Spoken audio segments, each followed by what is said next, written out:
G'day folks, Jimmy here, aka Palette of the Dead. Welcome back to the channel and welcome to the latest issue of Warhammer 40k Combat Patrol magazine. Now, as per usual with all these videos, if you like them, hit that like button, subscribe if you haven't already subscribed to the channel, and of course drop a comment down below. Whether you're just stopping by to say hello, whether you just want to grace the comments with the colour scheme of your choice for a faction of your choice, or if you would have preferred seeing different things within Combat Patrol magazine, one, I love reading the comments, and two, it does actually go a long way to helping out the channel, so why not? Anyway, this week we are on issue number 85 of good old Combat Patrol magazine, so we are closing in on the end. And you know, it should be a glorious end because we have some really cool stuff to look forward to still, even in the last few issues. So, issue 85 does come with minis. It is part 1 of 2 of the Khorne Berzerkers for the World Eaters faction. So these are Chaos Space Marines. We get 2 sprues. We don't get any bases yet. They will come next week. You can kind of build some bits and pieces up ready if you wanted to. Personally, I'm going to leave it until we've got all of it in one go, just for simplicity's sake. But entirely up to you. These guys are obviously, you know, one of the Space Marine Chaos Space Marine factions. If you haven't painted your original Chaos Space Marines, you can go for the same colour scheme as these chappies and mix them in as a combined, a bit more of a combined force, and it can be done, entirely up to you. Otherwise though, this is a pretty good little force. These obviously have the more unique helmets, which I must admit I really like. I do like their helmets. Their helmets are pretty cool. And yeah, they have some of their more unique shoulder pads and some differences here, there and everywhere. But yeah, they're pretty cool. I do quite like these chappies. I do like Chaos Space Marines that have the different helmets, so like the Rubric Marines for Thousand Suns and stuff like that. And these chappies are far better because they have those more stylized helmets, which is pretty cool. And obviously, if you don't want to go helmets, you can go without the helmets and have them all, you know, looking a bit shouty and angry and everything like that. But pretty cool stuff. Obviously, next week we get the other bits for it and the bases. So, pretty good stuff. First though, however, we are going to go into this week's magazine. Obviously, we are greeted by our build guide. So obviously you can't build everything straight away. It lists all the different parts that are interchangeable. So you have 9 backpacks that are interchangeable, and then different heads, helmets, shoulder pads, and all that good stuff. So pretty cool. Pretty cool. Then, moving on from there, you actually have a build guide itself. Obviously, all the interchangeable parts are kind of highlighted in yellow, so whether you want to go for the different certain backpacks on certain units, entirely up to you. Have a bit of fun with it. You're going to have some pretty cool looking units at the end of it, and obviously they all are a bit chunky and they all have that more unique look to them, which is pretty damn cool for these guys. And yeah, generally that is pretty much it with them. So it's a fairly straightforward build, in all honesty. Just take your time with it. Obviously, you know, getting off all them mold lines can be quite tough and challenging, but just take your time with it, enjoy it, and have fun building it. That's the main thing for me. You should always enjoy your building, always enjoy your painting, because yeah, at the end of the day, it is a hobby. Why not enjoy all aspects of it? Anywho, moving on from there, we're going to get some lore, all to do with Angron the Red Angel. Angron is violence and bloodshed given immortal form. A bloodthirsty demigod of battle, he is the chosen champion of Khorne.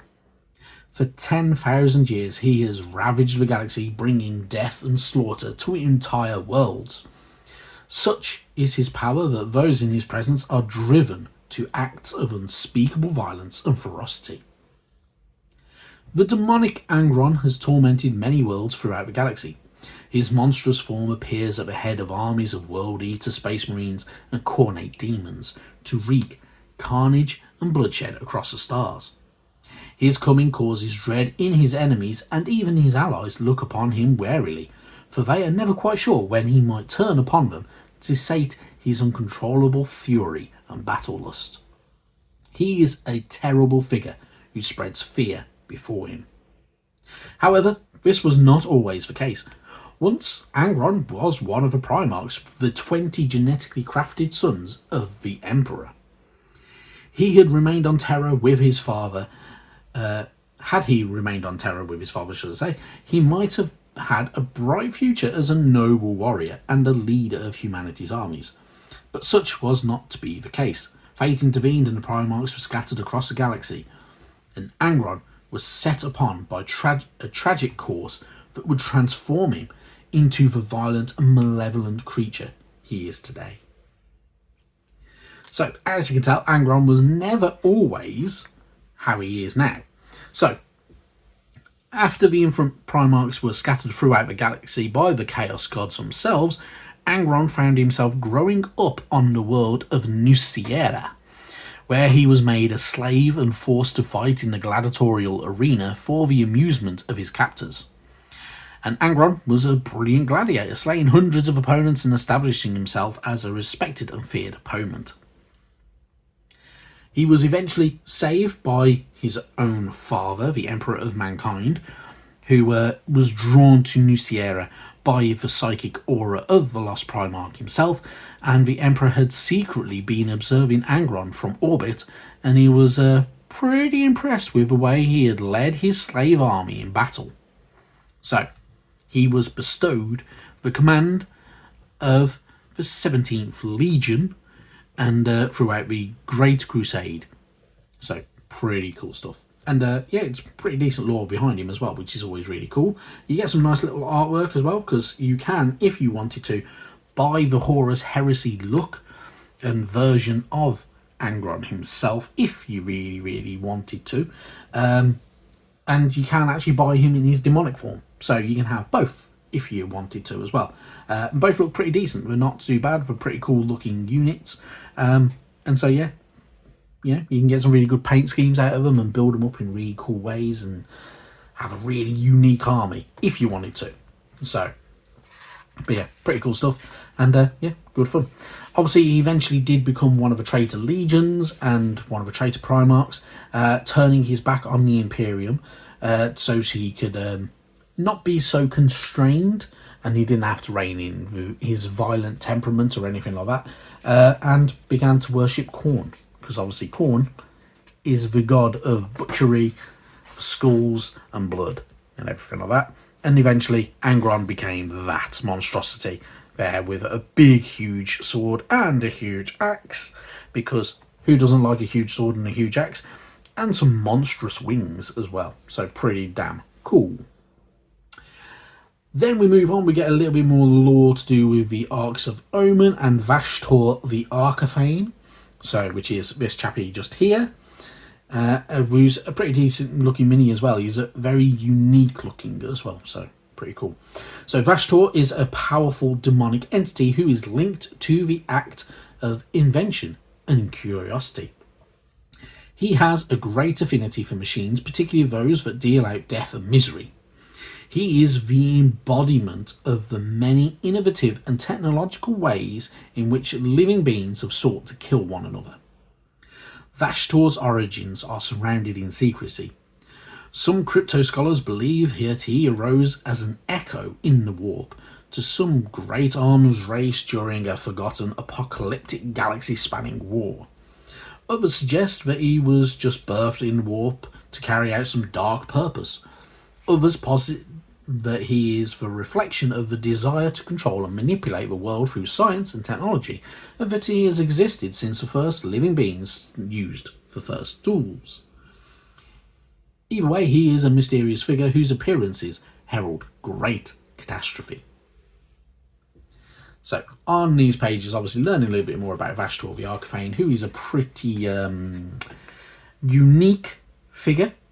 He has his own demonic wings, which are demonic wings of steel, and they look a bit more like scythes when they do anything else. He has a hammer of the soul forges as well. which is a very unique looking hammer, and he has some really razor sharp claws, which are pretty damn cool. So he has some nice uniqueness to him, and it's a striking look, isn't it, really? It's bold is probably the best way I can describe it. Then moving on, we have a collect page for Khorne Berzerkers Unit 1. Now, there is a reason for it being described as Unit 1, and we'll discuss that at some other point. Obviously, you get to do your usual, name the unit, give them some background, all that good stuff. And then you've got your data sheet on the back side of that as well. So you've got all their weapon characteristics, movement, wounds, everything like that. Everything you need to utilise them within a combat patrol game or a larger campaign later on. Talking of campaigns, we get more and more of the campaigns added onto this one as well. So we get the Leagues of Votann versus the World Eaters. Obviously, I'm a Leagues of Votann fan, so I would go for those chappies. However, the ferocity of the World Eaters might be a little bit much for our good old stunties, but pretty cool stuff. You get to play them on Scorched Earth. That's a really, really good fun one. And yeah, see how you go with it. But enjoy it. Happy days. Then we get another campaign, Genestealer Cults versus World Eaters. Obviously, another one, I must admit, I'd pick the Genestealer Cults. However, they are quite squishy compared to the World Eaters. So I would really, really be worried about utilising those against these chappies. Utilise them on Sweeping Raid and have a little bit of fun with it. Enjoy yourself. And obviously, as per usual, you can keep a track of it all on the good old chart that they provided many issues ago. And away you go, if you wanted to. Otherwise, you don't have to. The plus point with this magazine is you get to kind of try out different combat patrols and see which one kind of takes your fancy, which one you kind of enjoy the most, and yeah, go about it that way if you wanted to. Then obviously we're going to move on. So next week, obviously, is going to be part 2 of our good old Khorne Berzerkers. So we get the other sprue and the bases for these chappies. Then issues 87 and 88 are also Khorne Berzerkers, in all honesty. So we get another 10 of those chappies, so we'll have 20 of them in total, which is, you know, quite a few. But obviously there are build options, so you can kind of change how each one of them looks if you wanted to. Entirely up to you, though. I must admit, it's something that I probably will do. I will probably change up how certain ones look, because that makes more sense. And try and not keep them all identical and everything like that. After that, though, when we go to issue 89 and 90, that'll be part 1 and 2 of our Forge Fiend unit, which will be the final 2 issues as well. So, yeah, the end is very, very much nigh. But, yeah, it's been good fun. And, obviously, there's a new version of new edition of good old Combat Patrol of Warhammer 40k, should I say, coming out. So I imagine we'll probably end up with a new magazine, because that's the way it seems to go.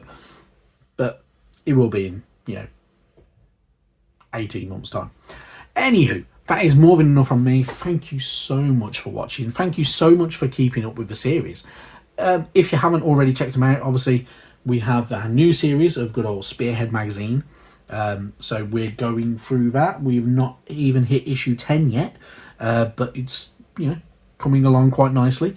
And yeah, there's some really, really good stuff. And obviously the Age of Sigmar is more my wheelhouse. I do really, really enjoy that scenario, and I'm more knowledgeable about that. But yeah, if you feel like joining us over there on the fantasy element of it, why not? Anyway, thank you very much for watching, and yeah, enjoy yourselves. Enjoy the slightly warmer weather that's creeping in now here in the UK. But for now, thank you very much for watching, and I'll see you next time. Bye bye now.